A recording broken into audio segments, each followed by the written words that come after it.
We're going live right now, just so you know, and I'll introduce the show real fast. Hi, Perfect. Facebook people. I know, yeah, you know me from 950 some interviews. Today we have somebody special for you to get to know who's an actual headliner around the country, etc. Let me read you the intro. Here it is. He's a modern, he's Drew Davis. Here we go. Drew Davis is a stand-up comedian based out in Nashville. He performs all over the US and loves to make audiences laugh everywhere and anywhere. Drew performs at comedy clubs, festivals, showcases, special events, and even told jokes from the bed of a pickup truck at a dog park in Chicago once. We have to hear about that. He's been in festivals such as North Carolina Comedy Festival, the World Series of Comedy, and featured in Pure Comedy Laughs Season 2. Let's just get right to getting to know him rather than read all the rest of this. I'll put it back. I've already posted it and I'll post it again, all his full intro. So welcome to the stage right now. He's sitting in a car somewhere on the road. We're going to have to find out where that is. Let's get to know him right now. Welcome to the stage right here on Comic Spot.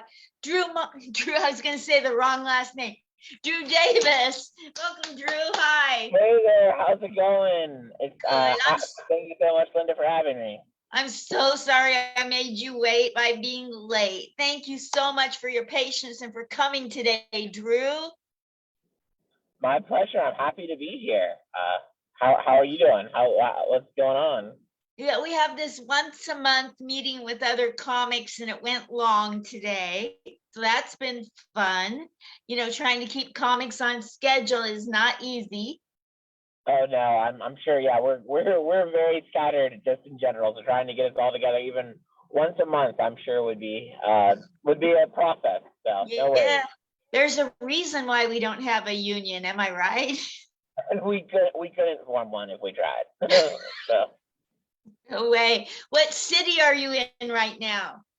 I think I'm in Crossville, Tennessee. I started today in Jonesboro, Tennessee, which is that east, like pretty far east.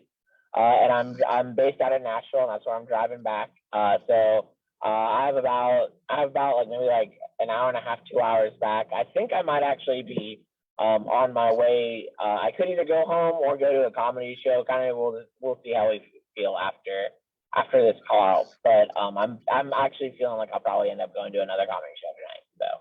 What's it like being based in comedy in Nashville? What's it like living and doing comedy from Nashville? Because a lot of us don't know, can't relate. Yeah, so Nashville, actually, as far as the South goes, Nashville's not a bad place to be based out of because there's a lot of other cities are kind of in your orbit. Like it's not a, it's a 3 hour drive to a lot of different places you can go to. And as far as being in the South goes, Zany's Comedy Club is in Nashville, and that's the biggest comedy club in the South. Atlanta has a good scene, but we kind of have the biggest comedy club, and then they kind of have like all the other comedy clubs in the South. And Atlanta's only like 3 or 4 hours away too. So like Nashville. So about a year ago, I decided I was going to start the process of going full time comedy. And a few months ago, I did go full time comedy. But when I made that decision, every comedian kind of has to figure out: do they want to move to LA? Do they want to move to New York? Do they want to move to Chicago? Those are kind of the main comedy places. But Nashville, I decided to give Nashville a shot. At least for starting out being full time because I'm from here, so I already had the community, I already knew the comedy scene. I have family and friends here, so I thought I'd move here first and see what it's like. It's good because there's other there's bigger names that have moved into Nashville and helped it grow for us. I guess if Nashville comedy scene had a motto, it'd be like better than you expect. Oh my gosh. And you're a family man. Tell us about that real quickly, if you will. Well, I wouldn't say I'm like a single guy with no kids or no wife, so I'm not super family oriented. But I mean, I do have a wonderful like mom and brother and sister. So like, and they're all based in Middle Tennessee. But I myself, that's one of the perks. I'm able to do stand up comedy, especially from here from the beginning because I don't have like a wife and kids, but See, I thought you had a wife and kids. Where am I coming from? Making this yeah, I stuff don't know. up. No, I mean, that's wonderful. And a lot of my friends are at that age where they have small children and they're married, and that's great for them. But I enjoy visiting them, but I also very much enjoy being single and not having a wife and kids. So when you're not thinking about or doing comedy or going to and from comedy, what do you like to do? Let's see. I really like socializing with my friends. So if there's sometimes it's going out to eat, go coffee shops, just socializing. When I'm at home, a lot of the things I enjoy to do. I love movies. I love TV shows. I love just kind of vegging in that kind of way, video games, stuff like that. So I'm a pretty big nerd. Like I'm into a lot of really geeky series and animated things and stuff like that. So that's my life, not in comedy. So I love that. That's amazing because so many people get pigeonholed or made fun of. If they, in my day, a geek was, like put down. Now yeah, geekiness trumps being a sports fan. it really does. It's so funny. It's funny because like growing up, like we all of the nerds in my day suffered and got bullied for the people nowadays to be able to enjoy the same thing. So I've made that joke before, just about how like, yeah, man, it was not cool to watch all the superhero related things that are huge now, but we were big into it. So yeah. I know you're in your car at a gas station, and I want to be cognizant of your time and stress level with being out there like that. So if you want to come. I am completely fine. Like no Okay. one's come over to me yet, and there's plenty of other free open gas tanks. It's like raining a little bit, so I didn't want to mess up with the audio quality with having rain on the side. I just kind of parked it under the awning. So I am totally fine. Just so you know. I'll relax then. Well, tell me, let's go back into little Drew growing up in your household among siblings. What was the rivalry? What kind of child were you at home and early in school and later in school? Yeah, okay. So I have an older brother and an older sister. I grew up in Brentwood, Tennessee, which is like not far from Nashville, maybe like 30, 40 minutes away. It's kind of like a suburb. So and all the males in my family were super athletic, very like, I mean, not just like good on the sports team, but like the stars of the sports team. Like my brother, that was a big thing for him, and my dad, that was a big thing for him. And so but here's the thing, I was not. So my parents had me go through like every single sport, and I used to think like, oh, my athletic ability just hasn't developed yet, but it'll come. Like, how some kids are like, oh, I'll get taller eventually. I was like, I'll get good at sports eventually, and we really tried all of them, and I never could really throw a ball. I could never really catch. Running wasn't really my thing, and it wasn't until about third grade where I started getting into music a little bit. So like playing keyboard and piano and stuff like that. That was something I enjoyed, and it honestly wasn't until high school when I really got into like public speaking and then preaching sermons at church and stuff like that. That's when we really saw that that was like a gift I had. That was like, I was like adequate at music, but I was like really good at speaking. So I've always been different in my family in that, like, I'm definitely not the most athletic person or the most active person or like whatever like that. But when it comes, I have, things like preaching and stand-up comedy and storytelling and public speaking has always been my gift. So so I feel like we figured me out after a few years in my family, but I was always a little bit different at first. Super. So when you were preaching, did you ever use comedy to keep people interested?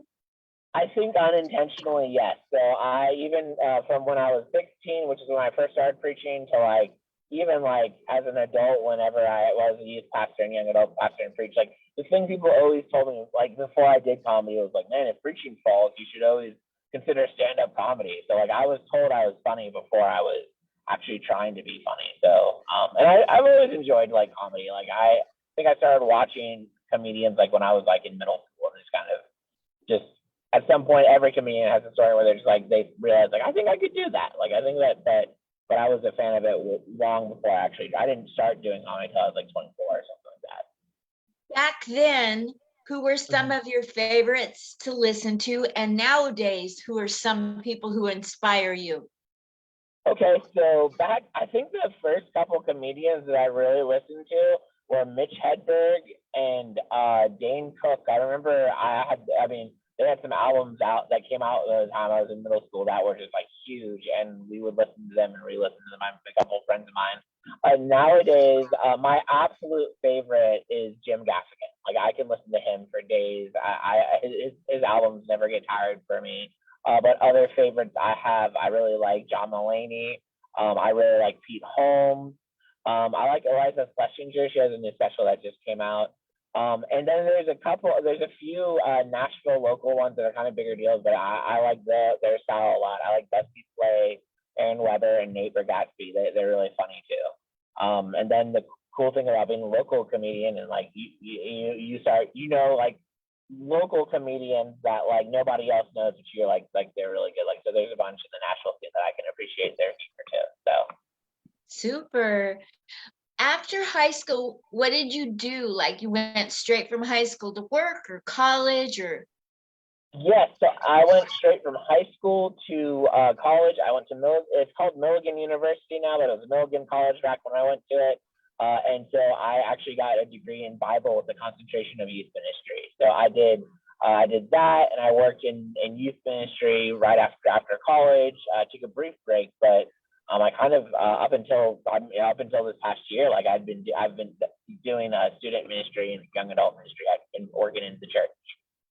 So Super. That's awesome. So I didn't catch on to, so you're now doing comedy, and do you still have one foot in with the ministry? not professionally. So I am full-time comedy and entertainment now. But I'm still very active in church. I'm still very I feel like whenever people hear that I used to do ministry, it's not uncommon for people in similar circumstances to have like a story where how they got out of the church or whatever, or something bad happened or something juicy. For me, it was just a career change. I was doing both youth ministry and stand-up comedy, and I just realized the season I am in life right now, it was time to go full-time comedy. And 15 years in youth ministry felt like I felt pretty good about the time that I spent in it. So no, professionally, I'm not in ministry anymore, but I'm still big fan of the church, and especially my friends that work in ministry.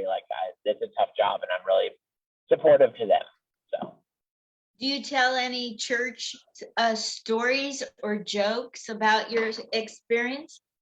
Yes, so I have and I actually it's not out yet, but last week I just recorded a second album with kind of newer jokes from, so that was pretty exciting. But I have about like 5 to 10 minutes of solid just like youth ministry jokes, talking about being a youth pastor and stuff like that. So I have jokes about that. I think sometimes just the culture of working in the church or working around Christians, that informs some of my jokes and attitudes a little bit. So Yeah, that's so cool. So I was born into a house where my parents survived the Holocaust. Oh, really? Yeah, and my dad was really, really Jewish, and my mother was really, really strict German, not Jewish. Wow. So you want to please your parents, right? Yeah, You want absolutely. So that meant going to synagogue for my dad and going to church for my mother. And so that's in a lot of my comedy, how I'm half, but I'm not really anything. Absolutely, but you could have an educated conversation with either side. That's for sure. That's awesome. So. Yeah. So then at some point you said, okay, I'm just going to make a career change. And so did you go to a class? Did you go up on stage? What stage? What was your very first experience like? Okay, so my very first time doing comedy, it was 2012, I think. And I was still working at a church in near Lexington, Kentucky. So that's where I performed. It was right before I moved away for a little bit. But it was an awesome, I feel like a lot of people have an amazing first open mic experience. So I went there the week before to watch the show, to kind of see what the room was like. I knew I kind of wanted to get into it and give it a try. Again, people have told me when I preached that maybe you should try stand-up comedy. And I've always liked stand-up comedy, and I reached a point when I was 24 where I was like, everyone I know is in this church. Everyone I know is a Christian. Everyone I know is like little miniature or older versions of myself. And so like I wanted to kind of meet new people and meet different people. And so I was like, well, I'll try stand-up comedy. So I went and I did an open mic. I made my first 5 minutes. I still use some of those jokes to this day. I was born without a sense of smell, so I have jokes about not having a sense of smell. And that was the first bit that I ever made. And I remember like it was a pretty good open mic first time ever set. Like I got laughs. It was enough to make me like love to want to do it forever. But I always tell people the thing is like your first set is usually pretty good, and then you have a year or two of probably terrible sets. You just got to kind of get through to figure it out. And so when I was a new comedian, I was super full of myself. I was very like thinking I was just the next big thing. I figured since I was so comfortable speaking in front of people, preaching, like I was probably the best ever. And man, I got myself into some, like I remember I got myself set up for a 45-minute gig at a wedding I was officiating because I told them I did comedy, and it was like a month into comedy. I didn't have a solid 5 minutes, but I was like, I can do 45. And it was rough. So, but my first time went really well though. Thank you for that response. Here's your next question. Okay. Give a big shout out to people who've helped your career, and then follow it up with what you're doing in life now that you've arrived a bit as to a headliner status. What are you doing for reaching back, helping others? I want to hear that. Absolutely. I love that question. That's a really good one. Okay, so first, the people that I want to thank and just kind of shout out to, I have so many friends that allow me to stay with them when I go travel, so I don't have to pay for like hotels and stuff like that. And it's a lot of my friends from college. It's a lot of my just friends who I've been connected in some kind of way with, but now they're in different parts of the U.S. So I don't know how comfortable they be with me, like sharing their names and stuff like that, but I'm so great. They know who they are if they're watching this because I literally stay at their house.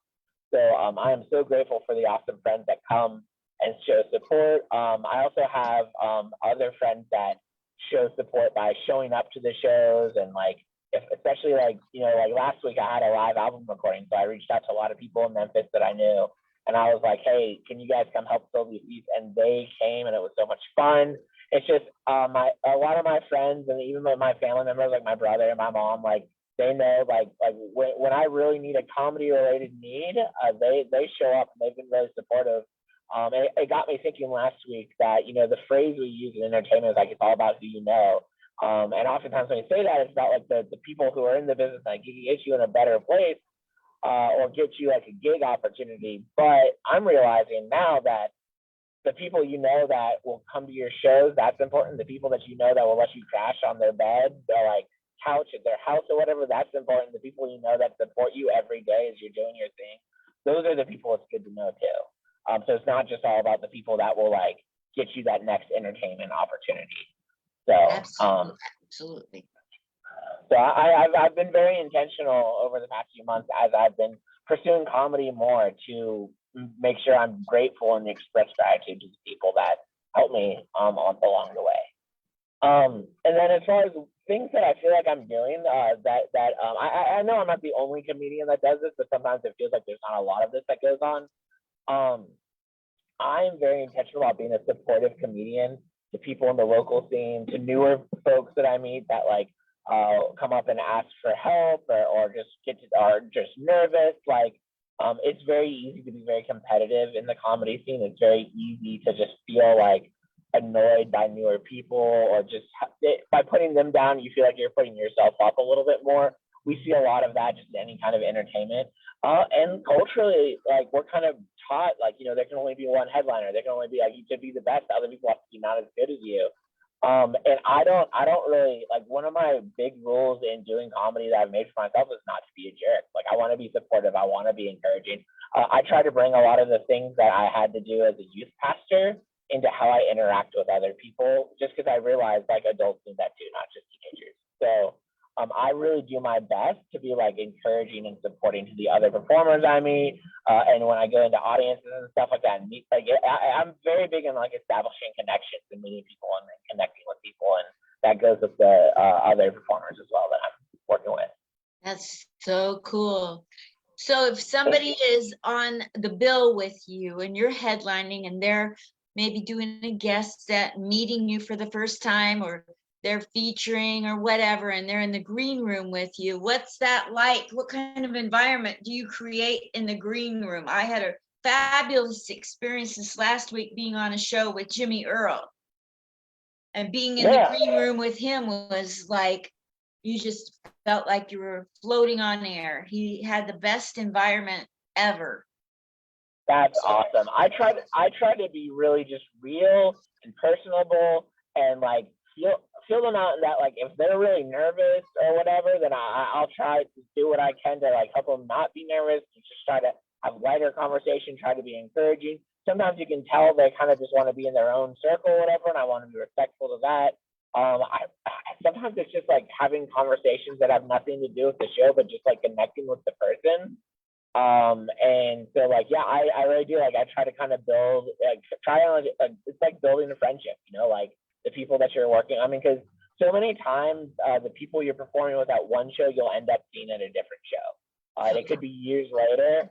In fact, actually, the show I did yesterday, a couple of them, we worked together many years ago, and I'll be honest, I didn't remember at the time, but they did. So you always want to like, try to build those relationships. And of course, even if when you meet them again and you don't remember, you still try to be supportive, encouraging, and nice. But yeah, so I don't know if that answers your question, but it does. It certainly does. Tell me about you can go weird, hard, stupid, or scary. Tell me about an experience that you'd like other people to learn about in comedy that you've learned. Okay. Let's see here. I alluded it to I mentioned it a little bit earlier, but I think it's always good to. I feel like a lot of people are always interested about like, oh, do you bomb or like something like that? And the reality is in comedy, and I'm sure you know this, like everyone bombs at some point. It's not a question of like you'll never get good enough when you don't have a bad show. And part of doing comedy and continuing to do comedy is kind of being okay with the reality that you might bomb. Like you don't want to bomb, you don't want to shoot to bomb, but like you can learn from it, and sometimes it happens. You got to keep going. And my first big bomb, I was so certain of myself. I was officiating this wedding, and I let them know I did comedy. They were like, "Oh, can you do a tight 30 minutes?" And they knew what they were after. They wanted to laugh every 10 to 15 seconds for 30 minutes. And I was so full of myself. This is a month in. I was like, I could do a tight 45. I could hardly do 5 at the time. And so they believed me. They gave me the opportunity to do it. So I officiated this young couple's wedding, and then afterwards at the reception, I did 45 minutes of, I don't even want to call it comedy. I just like was speaking for 45 minutes. I was so full of myself. I brought a camera to record it. I was like, this is going to be how I get a Netflix special. I remember a week before that, other comedians in Nashville are trying to advise me not to do this. And at one point they're like, do you really think, like, I mean, because like you've only been doing this run, do you think you have 45 minutes? And I was like, yeah, I mean, like Eddie Murphy was a breakout star. And someone even asked me, I'll never forget this, Linda. Someone asked me, do you think you're as funny as Eddie Murphy? And in that moment, I was like, I mean, maybe. I was so full of myself. This is like early 24 years old, Drew Davis. And so then when I went and performed, I remember, never forget, because I watched the video. I tried to tell jokes for 45 minutes, and I spoke for 45 minutes, but there was only one laugh in 45 minutes. Wow. And there was like a baby crying the entire time, and I'm pretty sure it was because of my comedy. It was a big bomb. It was a big, rough way to start your attempting to do stand-up comedy. But I kept going. Like I maybe it's a little bit of deliriousness that all of us comedians have, but like I didn't let it. I didn't quit. I was bummed out for a bit, but like I got up, I dusted up, I learned from the experience, and then like I moved on, and I kept going to the point where like the next time I had a wedding or a family reunion and I performed, I was able to be an entertainer for them, and I did a good job. So like you learn from your mistakes, you keep going. And I think comedy, that's good for comedy, but that's also good for like real life too. So Absolutely, absolutely. You know, I was in the Army. very I cool. Thank I you for was your in our service. and I do comedy for military and veterans on my own. And the worst experience that I was hard. It was the worst experience ever. I got the okay to do comedy at this VA place. And I went in there and it was all men that were volunteers at a rehab facility. And they had to come in from God knows where to sit there and listen to comedy on their day off. So they're sitting there like this. You know, they had a staff meeting and now Yeah. let's make you laugh. So I told jokes, nobody laughed. So I hit the dude up and I said, they didn't laugh. And he goes, try a different style of comedy. I was brand new. So I wrote a whole new set that I never tried at an open mic, went back in with no confidence, told it 5 times. I tried 5 different types of comedy. Finally, I'm getting an ulcer and I quit. I told them they don't like me. I have to pull out of this. That was the weirdest Yeah. thing. Weirdest. That was when I was brand new. Weird. Huh? I was like, that is weird, but like, I feel like I would have also in that experience after trying so many times. I feel like I would have. You're not like quitting comedy in general, and you're wishing them well, but like sometimes you're like, look, this isn't what they're wanting. Like it's fine, you know. Yeah, that was weird. it was. So, what's the very best thing you've ever seen at a club that the club did, or that a patron in the audience did? The best of humanity that you've ever seen? Oh, that's a good question. Let's let me try to think there for a second. I mean, I don't know if I can think of any like specific, like this was just an amazing moment. I kind of have a, okay, my first answer, I feel like later I'll come up with a better answer for sometime in life. But right now, I feel like this half answers your question. But it's a cool story anyway. I especially when I first started, I did, and I still do them occasionally. Like I love doing comedy contests. I love because usually you get to go and do it at a cool stage. You get to meet other performers. Everyone's kind of doing their best stuff. They're in like a really good mood. There's a lot of hype. Usually, it's got a really good audience. And I'll never forget one of the contests we did. It was at Theater 99 in Charleston, South Carolina, which they do mostly improv now, but they used to do more stand up. And the whole time, like I don't know what it was, but like everyone was fantastic. Everyone was doing the best out of their entire life. Like there wasn't a bad performance. And I'll never forget the guy that went on after me because I just performed and I did really well too. Like it was just, I mean, the crowd was just feeling it. I was feeling it. And it was like that the whole night. And so when I get off stage, I wish him luck. I'm like, dude, this is a great crowd. Like you're gonna have a blast. And like he was like so confident. He's like, well, I know I'm gonna win. And I was like, okay, that's cool. And then he got up there and he did well too. And then at the end of the night when they awarded the winners, he did not win. And I remember the rest of us were just so like, man, that was just such a cool show. Who cares who won? That was just such a wonderful experience that us and this crowd got to experience together. And I felt bad for the dude though, because he was so upset that he didn't win, that he completely missed this amazing comedy moment that we all shared together. So I don't know, that doesn't really answer your question, but it was just a really cool special night. Oh, that totally answers my question. What is it that you would like to see accomplished through you in your comedy before you get old like me and die?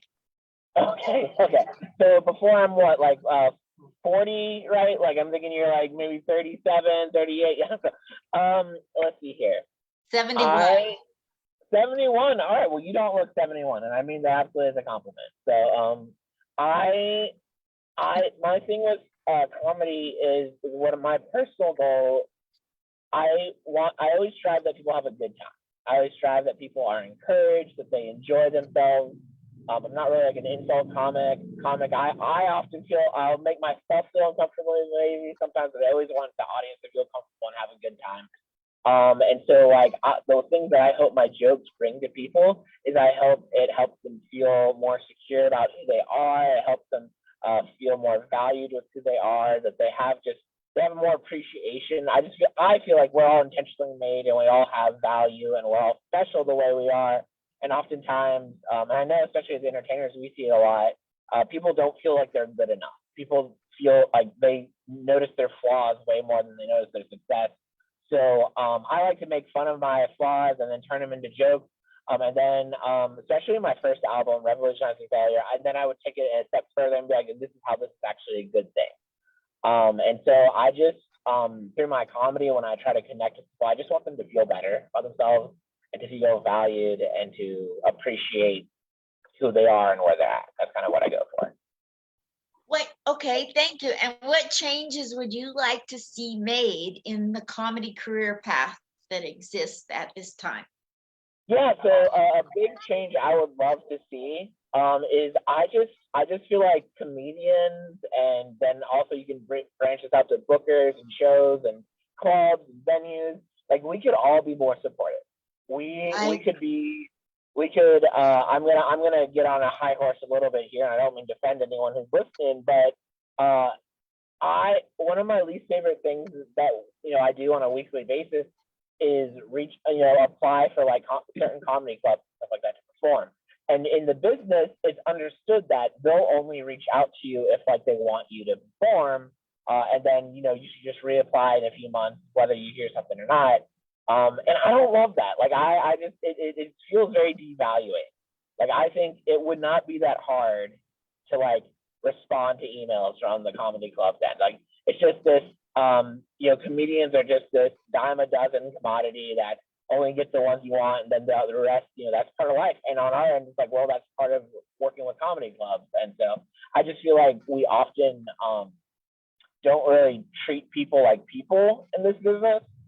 And one of the things that I hope to do in my own performance, in my own interaction with people is valuing them as people better. But like, I just feel like we could see more of that in show booking and comedy clubs and other comedians. So I want to see more support. Is kind of where I'd like to see. I love that. I want to ask you something. I want to ask you something personal about your comedy writing. May I do that? Okay. Absolutely. And then I have one thing to ask you about reading the room that I like to ask for my own personal growth. So when it comes to writing, where do you get your inspiration? Do you hear a punchline? Do you hear a premise? Do you look around and observe? Where does the first nugget of a joke come from? The first bit happens when some kind of circumstance happens in my life. Like I almost feel like we have as comedians, we get like a little alternate reality in the back of our head. We're like, wouldn't it be funny if? Like I have a joke that I wrote a long time ago, and it's where I talk about this thing that happened when I was working free sample, when I was a free sample guy at a grocery store I worked at. And the reality is what actually happens in the joke didn't happen, but I thought about it when I was doing the free sample shift. I was like, wouldn't it be funny if this happened? And that happens to me all the time. I'll see someone in line saying or doing something, and I'll be like, that's odd, and I'll start thinking of a different way that could be. And then I have three places where I kind of feel like I'm the most inspired to like make the joke. When I'm driving, that kind of happens a lot. Like goes through. Also, oddly enough, when I'm watching other stand-up comedy, in the back of my head, it will help loosen up like the joke premise that I was thinking about and help give me a punchline. And then the third one's kind of weird, but I heard it's more of like showers. Like when I'm in the shower, like that's when, and like the getting up bathroom routine of just getting ready, like that's where I come up with ideas as well. Wow, I've learned a lot by that answer. Just a second, getting dark in here. Turn on the light. Okay, let me ask the last question before we hear all your social media and your upcoming performances. The last general question that I have is, a lot of seasoned comedians like yourself tell people with, like, I've only got 8 years experience, tell younger comics, you just need to learn to read the room. And then if you ask them what the hell that means, sorry, what the heck that means, then they're like, like that's like exposing that you're an idiot. But I found on here a lot of comics have all kinds of different clues on how to read the room. And so I love asking that question to get your answer on exactly what, what are some tips that have really helped you to read a room? Yeah, so and also I feel like I'm good at reading rooms because of a certain gift I have of just feeling people out, like empathy. Like, so one of the ways I read the rooms, I don't know how to best explain other than I usually before I perform, if I have the time and space able, I'll just kind of stand in the back and watch them interact with the other comedians and just kind of, for lack of a better word, get a feeling. I feel like that does an impact. That's something I'm able to do. But the two clues I like to give people is like watch and listen.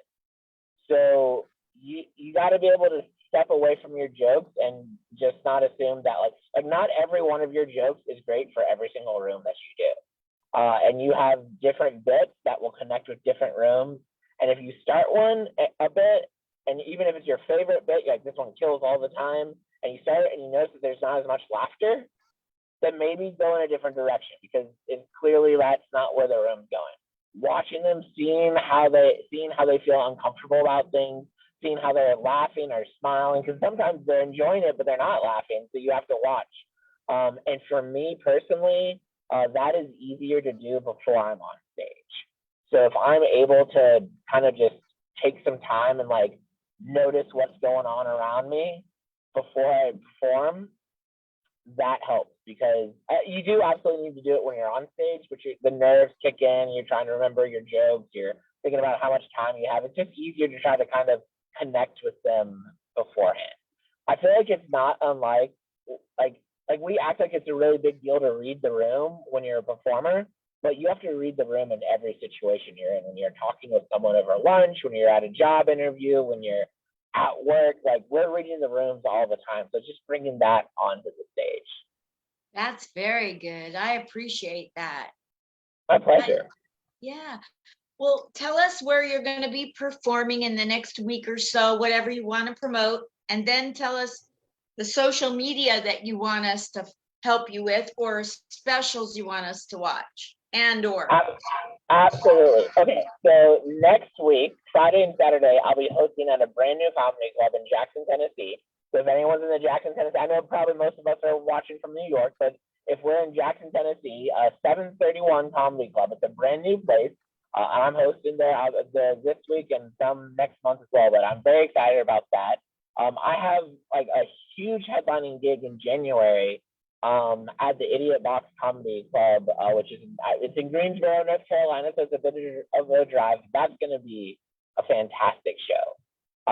So, and then what I also want to share with everyone is, so you can find me everywhere at Drew Davis Comedy on social media. I have my own website, drewdaviscomedy.com. And I have one album out. It came out in 2019, so pre-COVID. It's called Revolutionizing Failure. And that you can listen to that on Spotify, you can listen to that online, like on YouTube, you can go to my website, you can see bits of it on my social media. But the really exciting news is, and what I'd love to encourage people to follow me on Instagram so you kind of know when it happens, that last week I did an album release show. So we recorded the album. I have a new album coming out called $11 Joke. Here's the thing, I don't know when it's coming out. We still have to mix the audio and then get album work, and then I'm gonna try to release it better than I released my first album.